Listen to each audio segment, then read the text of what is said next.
રેતીની હેરાફેરી કરતા અઠવાડિયામાં 10 ડમ્પર જપ્ત, 2 ને 30 કરોડનો મુદ્દામાલ જપ્ત.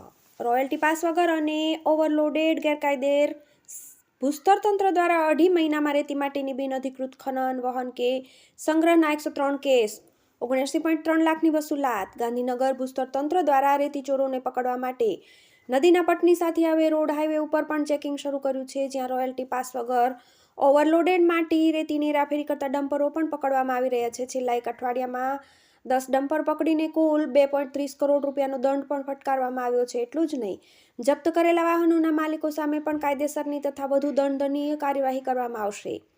ગાંધીનગર ભૂસ્તર તંત્ર દ્વારા રેતી માટીનું ગેરકાયદે ખનન, વહન કે સંગ્રહ કરવા તત્વો સામે લાલ આંખ કરી છે, જે અંતર્ગત ઓક્ટોબરથી આજ દિન સુધી ખનીજના બિનઅધિકૃત ખનન, વહન કે સંગ્રહના કુલ 103 કેસો કરી 79.3 લાખની વસૂલાત કરવામાં આવી છે. તેમજ નાણાકીય વર્ષ 2024-25 દરમિયાન કુલ 219 કેસો કરી 2.17 કરોડની વસૂલાત કરવામાં આવી છે. તેમજ 15.99 કરોડની દંડની રકમની ખનીજના બિનઅધિકૃત ખનન માટેની કુલ 2 પોલીસ ફરિયાદ પણ દાખલ કરવામાં આવી છે. ત્યારે છેલ્લા અઠવાડિયા દરમિયાન જિલ્લા કલેક્ટર મેહુલ દવેની સૂચના પ્રમાણે જિલ્લા ભૂસ્તર અધિકારી પ્રણવસિંહ અને તેમની ટીમ દ્વારા માર્ગો ઉપર પણ ચેકિંગ વધારવામાં આવ્યું છે. ગાંધીનગર જિલ્લામાં છેલ્લા અઠવાડિયામાં વાહન ચેકિંગની સઘન કામગીરી અલગ અલગ વિસ્તારમાં રાત્રિ દિવસના સમયે હાથ ધરી સાદી રેતી અને સાદી માટી ખનીજના બિનઅધિકૃત વહન કરતા 6 વાહનો અને ઓવરલોડ ખનીજના વહન કરતા 4 વાહનો એમ કુલ 10 વાહનો જપ્ત કરવામાં આવ્યા છે. એટલું જ નહીં, આશરે